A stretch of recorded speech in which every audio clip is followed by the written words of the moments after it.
నమస్కారం ETV news కు స్వాగతం. ముందుగా ముఖ్యాంశాలు. తిరుమల కల్తీ నెయ్యి వెనుక సూత్రధారులను తేల్చేందుకు సిద్ధమైన ఏపీ సర్కార్. విచారణ కమిషన్ ఏర్పాటు చేయాలని నిర్ణయించిన కేబినెట్. వైసీపీ హయాంలో టెండరు నిబంధనల సడలింపుతోనే కల్తీకి బీజం. తిరస్కరించే అవకాశాన్ని అశోక్ సింఘాల్ విస్మరించారన్న మంత్రివర్గం. తెలంగాణలో జోరుగా సాగుతున్న మున్సిపల్ ఎన్నికల ప్రచారం. అభివృద్ధి సంక్షేమాన్ని చూసి కాంగ్రెస్కు ఓటేయాలంటున్న మంత్రులు. బీఆర్ఎస్ కాంగ్రెస్ ప్రభుత్వాల దగా వల్లే సింగరేణి భ్రష్టు పట్టిందన్న కిషన్ రెడ్డి. త్వరలోనే ప్రజలు కార్మికుల్లో చర్చ పెడతామని ప్రకటన. అమెరికాతో వాణిజ్య ఒప్పందం భారత్కే లాభిస్తుందంటున్న నిపుణులు. బియ్యం, రొయ్యలు, దుస్తుల ఎగుమతులు పెరుగుతాయని అంచనా. ద్వైపాక్షిక వాణిజ్య ఒప్పందం అభివృద్ధికి ఊతమిస్తుందన్న పారిశ్రామికవేత్తలు. భారత్లో తయారీని బలోపేతం చేస్తుందని విశ్వాసం. దేశీయ స్టాక్ మార్కెట్లలో జోష్ నింపిన వాణిజ్య ఒప్పందం. మొదటి గంటలోనే 4205 పాయింట్లు పెరిగిన సెన్సెక్స్, లాభాల్లో నిఫ్టీ. డేటా షేరింగ్ పై వాట్సాప్, మెటాలకు సుప్రీంకోర్టు చురకలు. పౌరుల గోప్యతతో చెలగాటమాడలేరని వ్యాఖ్య. చట్టాలను పాటించాలని స్పష్టీకరణ.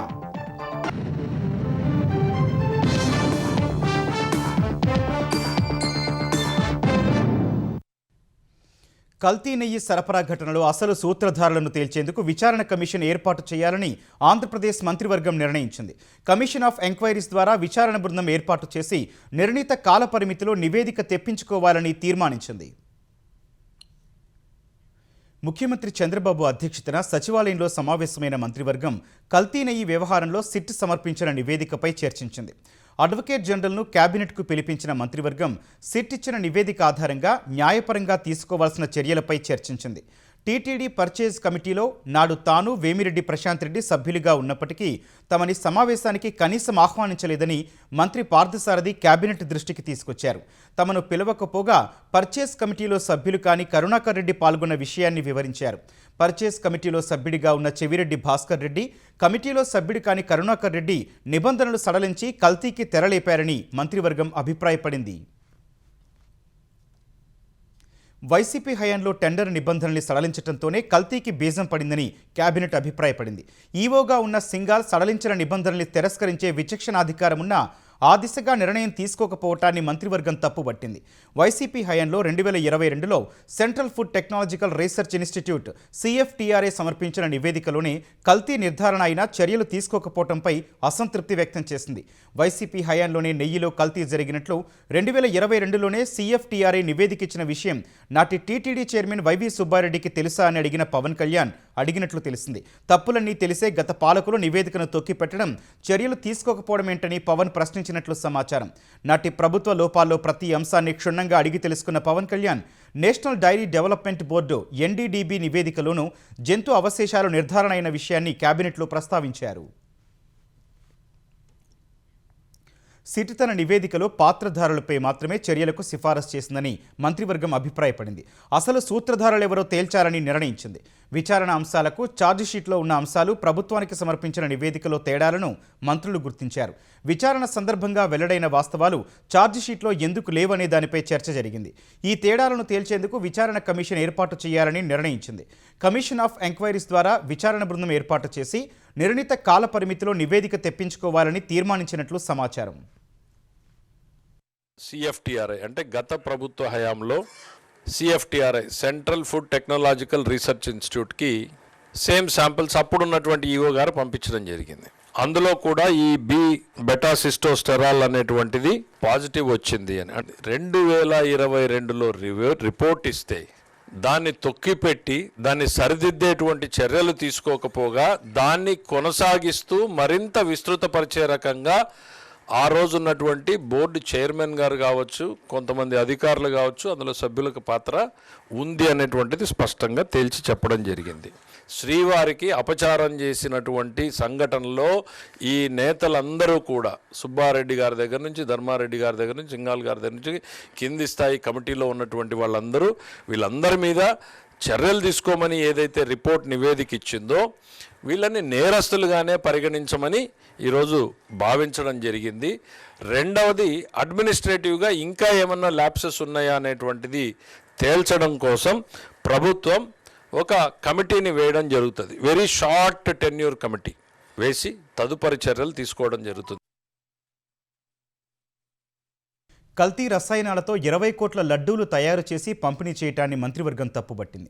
అయోధ్య రామమందిరంకు కూడా అవే కల్తీ లడ్డూలు సరఫరా చేయటాన్ని మహాపాపంగా అభిప్రాయపడింది. ముఖ్యమంత్రి చంద్రబాబు పాలనకు, జగన్ పాలనకు పొంతనే లేదని హోంమంత్రి వంగలపూడి అనిత చెప్పారు. ఆంధ్రప్రదేశ్ హితం కోసం కార్యకర్తల కోపం అదుపు తప్పకుండా చంద్రబాబు చర్యలు తీసుకున్నారని అనిత వివరించారు.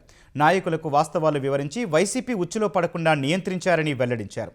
కార్యకర్తల ఆగ్రహాన్ని అర్థం చేసుకున్న చట్ట వ్యతిరేక చర్యలకు పాల్పడకుండా సరైన సమయంలో హితబోధ చేసిన నాయకుడు చంద్రబాబు అని కొనియాడారు. బోసు డీకే పదాన్ని బూతుగా సృష్టించి తెలుగుదేశం కార్యాలయంపై నాడు జగన్ దాడి చేయించారని మండిపడ్డారు. బూతులు, హింసాత్మక చర్యలతో తన పార్టీ నాయకుల్ని జగన్ మరింత ప్రోత్సహించారే తప్ప తప్పు అని ఏనాడైనా చెప్పారా అని నిలదీశారు. క్రిమినల్ ఆలోచనలతో అలజడి సృష్టించేందుకు వైసీపీ యత్నిస్తే చట్టపరంగా కఠిన చర్యలు తప్పవని హోంమంత్రి హెచ్చరించారు. తప్పు చేయాలని ఆలోచన రావాలంటేనే భయపడేలా రాజకీయ రౌడీలకు పోలీస్ ట్రీట్మెంట్ ఇస్తామన్నారు.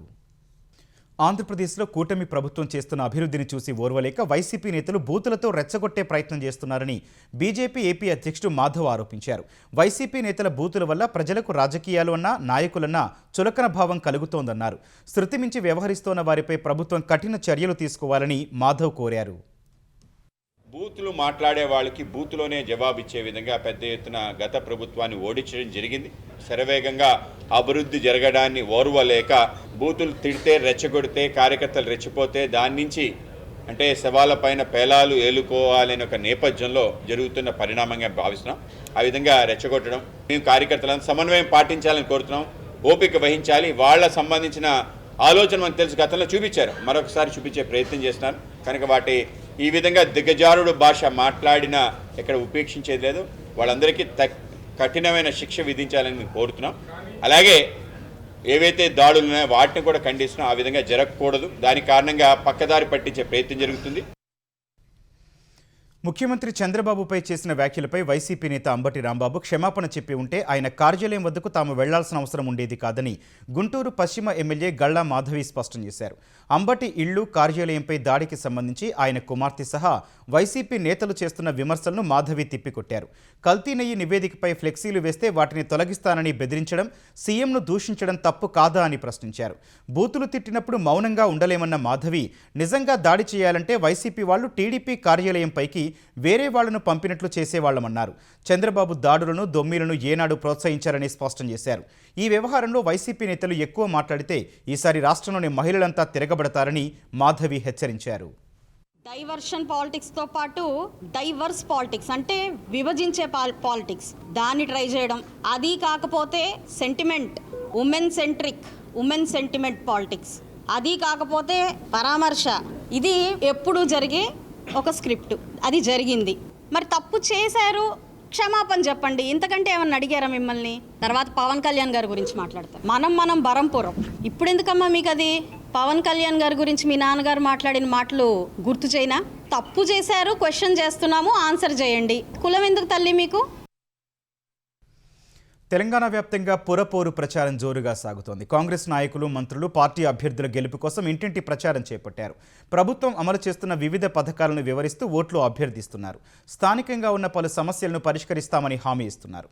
నిర్మల్లో మాజీ మంత్రి ఇంద్రకరణ్ రెడ్డి కాంగ్రెస్ అభ్యర్థుల తరపున ప్రచారం చేశారు. పెద్దపల్లి జిల్లా రామగుండం మున్సిపల్ కార్పొరేషన్ పరిధిలో కాంగ్రెస్ కార్పొరేటర్ అభ్యర్థులు ముమ్మరంగా ప్రచారం చేస్తున్నారు. ప్రతి ఇంటికి తిరుగుతూ కాంగ్రెస్ పార్టీని ఆదరించాలని అభ్యర్థిస్తున్నారు. ఖమ్మం జిల్లా ఏదులాపురం మున్సిపాలిటీలో మంత్రి పొంగులేటి శ్రీనివాసరెడ్డి ఎన్నికల ప్రచారం నిర్వహించారు. కోట నారాయణపురం, చిన్న వెంకటగిరి, పెద్ద వెంకటగిరి, గుర్రాలపాడులో ప్రచారం చేశారు. ప్రతి పేదవానికి సంక్షేమ పథకాలు అందే విధంగా ఇందిరమ్మ రాజ్యం ఉందని, కాంగ్రెస్ అభ్యర్థుల్ని గెలిపించి అభివృద్ధిని కొనసాగించాలని పిలుపునిచ్చారు. సిద్దిపేట జిల్లా హుస్నాబాద్ పట్టణంలోని పలు వార్డుల్లో పార్టీ శ్రేణులతో కలిసి మంత్రి పొన్నం ప్రభాకర్ ప్రచారం నిర్వహించారు. హుస్నాబాద్ పట్టణంలోని ఆరేపల్లికి చెందిన శ్మశాన వాటిక పనులు 100 రోజుల్లో ప్రారంభించలేకపోతే వచ్చే ఎన్నికల్లో ఓటు అడగబోనున్నారు.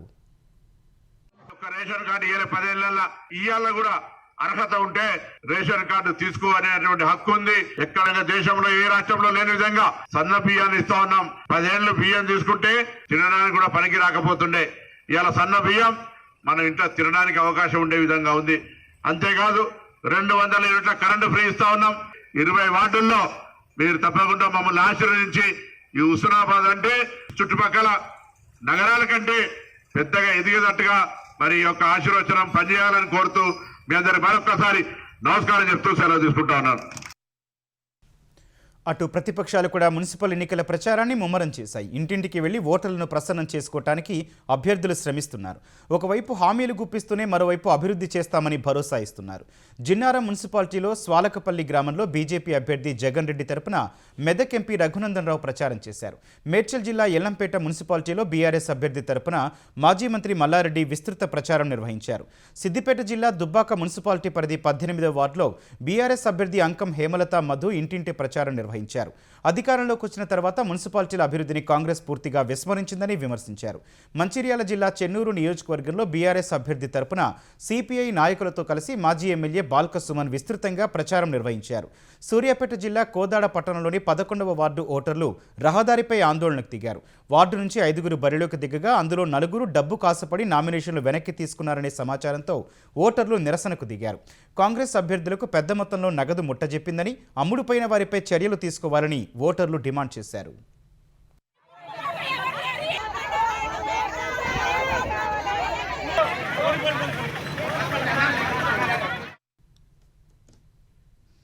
భారత్ నుంచి దిగుమతి చేసుకునే వస్తువులపై సుంకాలను అమెరికా అధ్యక్షుడు డొనాల్డ్ ట్రంప్ 18% తగ్గించడం మన దేశానికి బాగానే కలిసి రానుంది. ఆసియాలోని ప్రధాన ఆర్థిక వ్యవస్థలతో పోలిస్తే భారత వస్తువులపై సుంకాలు తక్కువ ఉన్నందున భారత్కి అనుకూలంగా ఉంది.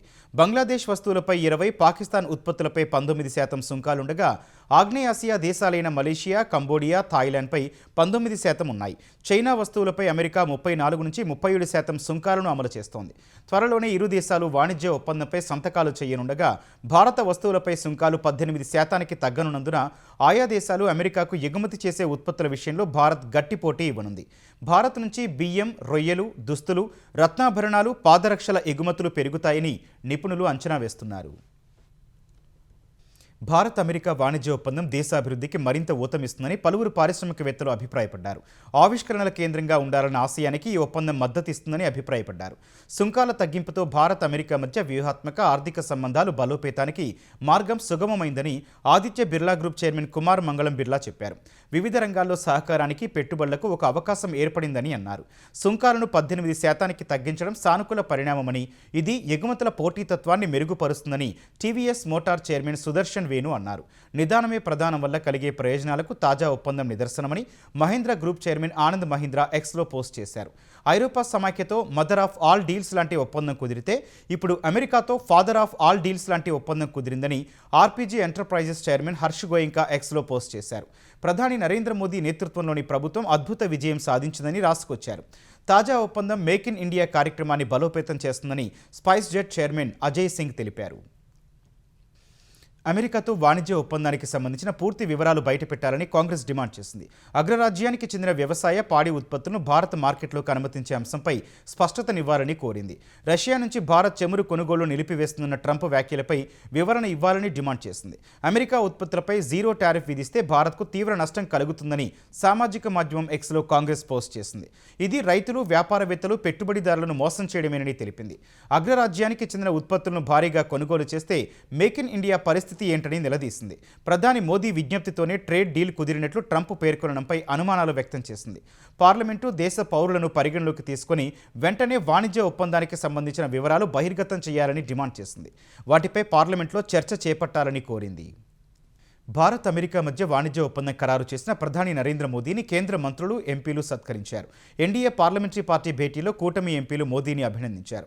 ప్రధాని మోదీ అధ్యక్షతన జరిగిన ఈ భేటీకి బీజేపీ, టీడీపీ, జేడీయూ, ఎల్జేపీఆర్, శివసేన, జేడీఎస్ సహా ఎన్డీఏలోని ఇతర పార్టీల ఎంపీలు హాజరయ్యారు. రాజకీయం, పాలనాపరమైన అంశాలు సహా బడ్జెట్ సమావేశాలు అనుసరించాల్సిన వ్యూహంపై భేటీలో ప్రధాని ఎంపీలకు దిశానిర్దేశం చేశారు. భేటీ తర్వాత మాట్లాడిన కేంద్ర మంత్రి కిరణ్ రిజిజు ఎన్డీఏ ప్రభుత్వం చేపట్టిన అభివృద్ధి కార్యక్రమాలను ప్రజలకు వివరించాలని ప్రధాని మోదీ సూచించినట్లు చెప్పారు. అభివృద్ధి చెందిన దేశాలు భారత్కు ప్రాధాన్యం ఇస్తున్నాయని చెప్పడానికి అమెరికాతో కుదిరిన వాణిజ్య ఒప్పందం ఒక నిదర్శనమని తెలిపారు. తాము చేస్తున్న అభివృద్ధిని చూసి ఓర్వలేకే కాంగ్రెస్ తమపై తప్పుడు ప్రచారాలు చేస్తోందని రిజిజు ఆగ్రహం వ్యక్తం చేశారు. బీఆర్ఎస్ కాంగ్రెస్ దగా వల్లే సింగరేణి సంస్థ భ్రష్టు పట్టిందని కేంద్ర బొగ్గు గనుల శాఖ మంత్రి జి కిషన్ రెడ్డి ఆవేదన వ్యక్తం చేశారు. హైదరాబాద్లోని బీజేపీ కార్యాలయంలో కేంద్ర బడ్జెట్ విశిష్టతలను ఆయన వివరించారు. వస్త్ర ఉత్పత్తి పరిశ్రమలకు కేంద్ర బడ్జెట్ ద్వారా లబ్ధి జరుగుతుందన్నారు. ప్రతి జిల్లాకు బాలికల వసతి గృహం వస్తుందన్నారు. ప్రధానమంత్రి ఆవాస్ యోజన కింద తెలంగాణకు 4,30,000 ఇళ్లు కేటాయించామని అన్నారు. జాతీయ రహదారుల నిర్మాణంలోనూ తెలంగాణకు కేంద్రం పెద్దపీట వేసిందన్నారు. హైదరాబాద్ రైల్వే హబ్గా మారనుందన్నారు. 5,50,000 కోట్లతో 3 హైస్పీడ్ రైలు కారిడార్లు మంజూరు చేసినట్లు గుర్తు చేశారు. హైదరాబాద్ నుంచి యాదగిరిగుట్ట వరకు ఎంఎంటీఎస్ 3వ ఫేజ్ విస్తరణకు త్వరలో ప్రధాని నరేంద్ర మోదీ భూమి పూజ చేస్తారని వెల్లడించారు.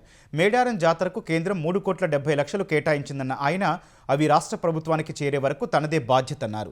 సింగరేణిపై త్వరలోనే ప్రజలు, కార్మికుల్లో చర్చ పెట్టనున్నట్లు కిషన్ రెడ్డి తెలిపారు. కోల్ కొనుగోలు చేసినటువంటి రాష్ట్ర ప్రభుత్వం, విద్యుత్ కొనుగోలు చేసినటువంటి రాష్ట్ర ప్రభుత్వమే ఒక 51,000 కోట్ల రూపాయలు సింగరేణికి ఇవ్వాలి. ఈ రెండు పార్టీల పాపం కారణంగా సింగరేణి దగా చేయబడ్డది. సింగరేణికి అన్యాయం జరుగుతూ ఉంది. సింగరేణి కార్మికులకు అన్యాయం జరుగుతుంది. వాళ్ళ భవిష్యత్ అంధకారంలో రెండు పార్టీలు నెట్టేశాను. నేను కేంద్ర మంత్రిగా ఉన్నాను. 49% చిన్న స్థాయి ఉద్యోగస్తుని కూడా నేను చర్యలు తీసుకోవడము లేకపోతే ట్రాన్స్ఫర్ చేసే అధికారం నాకు లేదు. ₹1 కేటాయింపులో నా జోక్యం లేదు. టీఆర్ఎస్ వచ్చిన తర్వాత ఇది పూర్తిగా కేసీఆర్ ప్రైవేట్ లిమిటెడ్ కంపెనీగా వాళ్ళు మార్చుకున్నారు. ఇప్పుడు కాంగ్రెస్ కూడా కాంగ్రెస్ ప్రైవేట్ లిమిటెడ్ కంపెనీగా మార్చుకున్నారు. కాబట్టి దీనిపైన మార్పులు రావాలని నేను కోరుకుంటున్నాను. ఎన్నికల సమయంలో ఇచ్చిన ఉద్యోగ నియామకాల హామీపై టీపీసీసీ అధ్యక్షుడు మహేష్ కుమార్ గౌడ్ చేసిన వ్యాఖ్యలను బీఆర్ఎస్ కార్యనిర్వాహక అధ్యక్షుడు కేటీఆర్ తప్పుబట్టారు. అధికారంలోకి వచ్చిన తొలి ఏడాదే 2 లక్షల ఉద్యోగాలు ఇస్తామని అడ్డదారిలో గద్దెనెక్కారని, తీరా అది 5 ఏళ్ల హామీ అని పీసీసీ చీఫ్తో సీఎం చెప్పిస్తున్నారని కేటీఆర్ ఆగ్రహం వ్యక్తం చేశారు. మరో గ్యారంటీ నుంచి ముఖం చాటేసిన ముఖ్యమంత్రిని చూసి తెలంగాణ నిరుద్యోగుల ఆగ్రహం కట్టలు తెచ్చుకుంటోందని ఎక్స్లో పోస్ట్ చేశారు. కేసీఆర్ హయాంలో చివరి దశలో ఉన్న 65,000 ఉద్యోగాలకు నియామక పత్రాలిచ్చి తర్వాత మొత్తానికే చేతులెత్తేయడంతో తెలంగాణలో రిక్రూట్మెంట్ జీరోగా మారిపోయిందని అన్నారు. పట్టుమని 10,000 కొత్త ఉద్యోగాలు కూడా నోటిఫికేషన్లు ఇవ్వని పాలన చూసి నిరుద్యోగులే కాదు వారి తల్లిదండ్రులు కూడా దుమ్మెత్తి పోస్తున్నారని కేటీఆర్ చెప్పారు. మెగా డిఎస్సీ పేరిట దగా, నిరుద్యోగ భృతి పేరిట చేసిన ద్రోహానికి గుణపాఠం చెప్పేందుకు ఆదిలాబాద్ నుంచి అశోక్ నగర్ చౌరస్తా వరకు ప్రతి నిరుద్యోగి సిద్ధంగా ఉన్నాడని కేటీఆర్ పేర్కొన్నారు. రేవంత్ రెడ్డి సర్కారుకు నిరుద్యోగుల ఉసురు తగలడం ఖాయమని వ్యాఖ్యానించారు. మద్యం దుకాణాల్లో ఎంఆర్పీ కంటే అధిక ధరలకు విక్రయాలు జరుగుతున్నట్టు వచ్చిన ఫిర్యాదుపై చర్యలు తీసుకోవాలని ఎక్సైజ్ అధికారులను ఉప ముఖ్యమంత్రి పవన్ కళ్యాణ్ ఆదేశించారు. కాకినాడ జిల్లాతో పాటు ఆంధ్రప్రదేశ్ నలుమూలల నుంచి ఈ తరహా ఫిర్యాదులొచ్చాయని తెలిపారు. అధిక ధరలకు మద్యం విక్రయాలు చేపట్టడం నిబంధనలకు విరుద్ధమని ఆయన స్పష్టం చేశారు. అధిక ధరలతో ప్రభుత్వానికి చెడ్డ పేరు వస్తుందన్నారు. మద్యం విక్రయాల వ్యవహారంలో దుకాణదారులు ఖచ్చితంగా నిబంధనలు పాటించాలని స్పష్టం చేశారు. మద్యం దుకాణాలపై నిరంతరం నిఘా పెట్టి అధిక ధరలకు విక్రయించే వారిపై చర్యలు తీసుకోవాలని ఎక్సైజ్ అధికారులను పవన్ కళ్యాణ్ ఆదేశించారు. మాజీ మంత్రి విడదల రజనీ సహా 21 మంది వైసీపీ నేతలపై పల్నాడు జిల్లా ఎడ్లపాడు పోలీసులు కేసు నమోదు చేశారు. గత నెల 30న ఎడ్లపాడు మండలం బోయపాలెంలో వెంకటేశ్వర స్వామి ఆలయంలో విడదల రజనీ చేపట్టిన శుద్ధి కార్యక్రమం తీవ్ర ఉద్రిక్తతలకు దారితీసింది. తిరుమల లడ్డూ అంశంపై ఆలయ పరిసరాలను శుభ్రం చేసేందుకు రజనీ, ఆమె అనుచరులు ప్రయత్నించగా టీడీపీ కార్యకర్తలు అడ్డుకున్నారు. ఈ క్రమంలో ఇరు వర్గాల మధ్య వాగ్వాదం, ఘర్షణ చోటు చేసుకుంది. ఈ ఘటనపై టీడీపీ నేతలు ఇచ్చిన ఫిర్యాదు మేరకు ఎడ్లపాడు పోలీసులు రజనీ, వైసీపీ నేతలపై కేసు నమోదు చేశారు. ఆస్తి వివాదంతో తల్లి, కుమారుణ్ణి హత్య చేసిన ఘటన అనంతపురం జిల్లా సింగనమల నియోజకవర్గం తరిమెల గ్రామంలో జరిగింది. తల్లిని, కుమారుణ్ణి దారుణంగా నరికి చంపారు. తరిమెల గ్రామానికి చెందిన నల్లప్పకు 2 భార్యలు. వారిలో ఒకరు లక్ష్మీదేవి, రెండో భార్య ఎల్లమ్మ. అంగన్వాడీ కార్యకర్తగా పనిచేస్తున్న ఎల్లమ్మకు చిన్న అనే పేరు గల కుమారుడున్నాడు. లక్ష్మీదేవికి 2 కుమారులు. ఇటీవల నల్లప్ప మృతి చెందగా పెద్ద భార్యకు, చిన్న భార్యకు మధ్య ఆస్తి పంపకాల్లో వివాదం ఏర్పడింది. ఈ నేపథ్యంలో ఎల్లమ్మను, ఆమె కుమారుడు చిన్నాను హత్య చేసినట్లు పోలీసులు భావిస్తున్నారు. అర్ధరాత్రి సమయంలో పెద్ద భార్య కుమారులు ఎల్లమ్మ తల నరికి గ్రామంలో తిరిగినట్లు గ్రామస్తులు చెబుతున్నారు. పోలీసులు కేసు నమోదు చేసుకుని దర్యాప్తు చేస్తున్నారు. లిఫ్ట్ ఇచ్చిన వ్యక్తిపైనే దుండగుడు కత్తితో దాడి చేసి తీవ్రంగా గాయపరిచిన ఘటన నల్గొండ జిల్లాలో చోటు చేసుకుంది. హైదరాబాద్కు చెందిన క్యాబ్ డ్రైవర్ ఇమ్రాన్ ఇటీవల నల్గొండ వచ్చి తిరిగి వెళ్తుండగా నార్కెట్పల్లి వద్ద ఒక వ్యక్తి లిఫ్ట్ అడిగాడు. రాత్రివేళ కదా అని అతన్ని ఇమ్రాన్ కారులో ఎక్కించుకున్నాడు. చిట్యాల సమీపంలోకి వెళ్లేసరికి దుండగుడు ఇమ్రాన్ వద్ద ఉన్న మొబైల్ ఫోన్, నగదు లాక్కునే ప్రయత్నం చేశాడు. ప్రతిఘటించిన ఇమ్రాన్పై కత్తితో దాడి చేసి పరారయ్యాడు. ఇమ్రాన్ తీవ్రంగా గాయపడటం చూసిన స్థానికులు పోలీసులకు సమాచారం ఇచ్చారు. బాధితుడిని నల్గొండ ప్రభుత్వ ఆసుపత్రికి తరలించిన పోలీసులు దుండగుడి కోసం గాలిస్తున్నారు. భారత్ అమెరికా వాణిజ్య ఒప్పందంపై ప్రతిపక్షాలు చేపట్టిన ఆందోళన 8 మంది విపక్ష సభ్యుల సస్పెన్షన్కు దారితీసింది. ఒక దశలో స్పీకర్ వైపు కాగితాలు చింపి విసిరిన హిబీ ఈడెన్, అమరీందర్ సింగ్, రాజా వారింగ్, మాణికం ఠాగూర్, గుర్జీత్ సింగ్ ఔజ్లా, చామల కిరణ్ కుమార్ రెడ్డి, ప్రశాంత్ పడోలే, ఎస్ వెంకటేషన్లను ప్రస్తుత సమావేశాలు ముగిసే వరకు సస్పెండ్ చేశారు. అనంతరం సభ రేపటికి వాయిదా పడింది. ఈ ఉదయం 11 గంటలకు సభ ప్రారంభం కాగానే స్పీకర్ ఓం బిర్లా ప్రశ్నోత్తరాలు చేపట్టారు. ఈ దశలో అమెరికాతో వాణిజ్య ఒప్పందం సహా ఇతర కీలక అంశాలపై చర్చ జరగాలంటూ ప్రతిపక్షాలు ఆందోళనకు దిగాయి. ఈ దశలో మధ్యాహ్నం 12 గంటల వరకు సభ వాయిదా పడింది. మధ్యాహ్నం 12 గంటలకు తిరిగి ప్రారంభం కాగానే మణికర్ణిక ఘాట్ అభివృద్ధి పనుల అంశంపై ఎస్పీ సభ్యులు ఆందోళనకు దిగారు. 1791లో మణికర్ణిక ఘాట్ను ఏర్పాటు చేసిన మాల్వా రాజ్యానికి చెందిన 18వ శతాబ్దపు రాణి అహల్యాబాయి హోల్కర్ విగ్రహాన్ని తొలగిస్తున్నారంటూ ప్లకార్డులను ప్రదర్శించారు. ఇది నిబంధనలకు విరుద్ధమంటూ ప్యానెల్ స్పీకర్ అభ్యంతరం వ్యక్తం చేశారు. అయినా ఎస్పీ సభ్యులు ఆందోళన కొనసాగించగా సభను మధ్యాహ్నం 2 గంటల వరకు వాయిదా వేశారు. తర్వాత సభ మళ్లీ సమావేశమైన సభలో ఆర్మీ మాజీ చీఫ్ వ్యాఖ్యల అంశంపై అధికార విపక్షాల మధ్య వాదోపవాదాలు జరిగాయి. ఈ దశలో స్పీకర్ సభను మధ్యాహ్నం 3 గంటల వరకు వాయిదా వేశారు. తర్వాత సభ సమావేశమైనప్పుడు ప్రతిపక్ష నేత రాహుల్ గాంధీ వాణిజ్య ఒప్పందంపై మాట్లాడే ప్రయత్నం చేశారు. ఇందుకు స్పీకర్ అనుమతించకపోవడంతో కాంగ్రెస్ సభ్యులు స్పీకర్ వైపు కాగితాలు విసిరారు. ఇందుకు 6 ప్రతిపక్ష ఎంపీలను సస్పెండ్ చేసిన స్పీకర్ సభను రేపటికి వాయిదా వేశారు. వాణిజ్య ఒప్పందం ఖరారైనట్టు అమెరికా అధ్యక్షుడు డొనాల్డ్ ట్రంప్ ప్రధాని నరేంద్ర మోదీ చేసిన ప్రకటన దేశీయ స్టాక్ మార్కెట్లలో జోష్ను నింపింది. ఈ ఉదయం నుంచి స్టాక్ మార్కెట్లు భారీ లాభాల్లో పయనించాయి. క్రితం ముగింపు 81,666 పాయింట్లతో పోలిస్తే 3,657 పాయింట్ల ఎగువన 85,323 పాయింట్ల వద్ద ఈ ఉదయం సెన్సెక్స్ మొదలైంది. అదే ఊపులో దూసుకెళ్లిన సూచీ ఒక దశలో 4,205 పాయింట్లు లాభపడి 85,872 పాయింట్ల గరిష్ట స్థాయిని నమోదు చేసింది. తర్వాత కాస్త తగ్గిన సూచీ చివరకు 2,073 పాయింట్ల లాభం 83,739 వద్ద స్థిరపడింది. జాతీయ స్టాక్ ఎక్స్చేంజ్ సూచీ నిఫ్టీ కూడా అదే బాటలో పయనించింది. క్రితం ముగింపు 25,088 పాయింట్లతో పోలిస్తే 1,220 పాయింట్ల ఎగువన నిఫ్టీ ప్రారంభమైంది. ఆ తర్వాత అదే ఊపులో సాగిన నిఫ్టీ చివరకు 639 పాయింట్ల లాభంతో 25,727 పాయింట్ల వద్ద ముగిసింది. దేశీయ పారిశ్రామిక దిగ్గజ సంస్థ అదానీ గ్రూప్ హెలికాప్టర్ల తయారీ రంగంలోకి అడుగుపెట్టింది. హెలికాప్టర్ల తయారీ ఎకోసిస్టమ్ ఏర్పాటుకు ఇటలీకి చెందిన లియోనార్డో కంపెనీతో అదానీ గ్రూప్ భాగస్వామ్యం కుదుర్చుకుంది. ఈ మేరకు Adani defence and aerospace, Leonardo సంస్థల ప్రతినిధులు భాగస్వామ్య ఒప్పందంపై సంతకాలు చేశారు. ఈ భాగస్వామ్యం ద్వారా దేశంలో ఇంటిగ్రేటెడ్ హెలికాప్టర్ తయారీ ఎకోసిస్టమ్ను ఏర్పాటు చేయనున్నట్లు అదానీ గ్రూప్ ఓ ప్రకటనలో వెల్లడించింది. ముఖ్యంగా భారత సైన్యం, వైమానిక దళ అవసరాలను తీర్చే లక్ష్యంతో ఈ భాగస్వామ్యం కుదుర్చుకున్నట్లు తెలిపింది. లియోనార్డో సంస్థకు చెందిన AW169M, AW109 వంటి హెలికాప్టర్లను దేశీయంగా తయారు చేయడం ఈ భాగస్వామ్యం ముఖ్య ఉద్దేశమని పేర్కొంది. దశల వారీగా స్థానిక తయారీ పెంచడం, మెయింటెనెన్స్, నిర్వహణ, మరమ్మతు, ఓవర్ హ్యాలింగ్, MRO సామర్థ్యాలు, పైలట్ల శిక్షణ వంటివి ఇందులో భాగంగా ఉంటాయని అదానీ గ్రూప్ వెల్లడించింది. డేటా షేరింగ్ పేరుతో దేశ పౌరుల గోప్యతతో చెలగాటమాడలేరని వాట్సాప్, మెటాకు సుప్రీంకోర్టు చురకలంటించింది. వాట్సాప్, మెటా గోప్యత విధానంపై competition commission of India CCI విధించిన అపరాధ రుసుముకు వ్యతిరేకంగా ఆయా సంస్థలు అత్యున్నత న్యాయస్థానాన్ని ఆశ్రయించాయి. దీనిపై విచారణ చేపట్టిన సుప్రీంకోర్టు వాట్సాప్, మెటా సంస్థల గోప్యత విధానం వ్యక్తిగత సమాచారాన్ని తస్కరించేందుకు అనుకూలంగా ఉందని ఆగ్రహం వ్యక్తం చేసింది.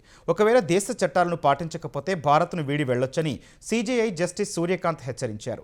గోప్యత హక్కును అత్యంత పట్టుదల భారత్ పరిరక్షిస్తోందని స్పష్టం చేసింది. టెక్ సంస్థల గోప్యతా నిబంధనలు చాలా తెలివిగా రూపొందించారని, అవి సామాన్య పౌరులకు అర్థం కావని తెలిపింది. అసమాన నిబంధనలతో వినియోగదారుల సమాచారం పంచుకోవడాన్ని తాము అనుమతించబోమని తేల్చి చెప్పింది. ఈ పిటిషన్పై ఈ నెల 9న మధ్యంతర ఉత్తర్వులు జారీ చేస్తామని సుప్రీంకోర్టు వెల్లడించింది. ఉక్రెయిన్లోని పలు ప్రాంతాల్లో రష్యా డ్రోన్లో క్షిపణులతో విరుచుకుపడింది. సోమవారం రాత్రంతా కొనసాగిన ఈ దాడుల్లో 4 తీవ్రంగా గాయపడినట్లు కీవ్ అధికారిక వర్గాలు వెల్లడించాయి.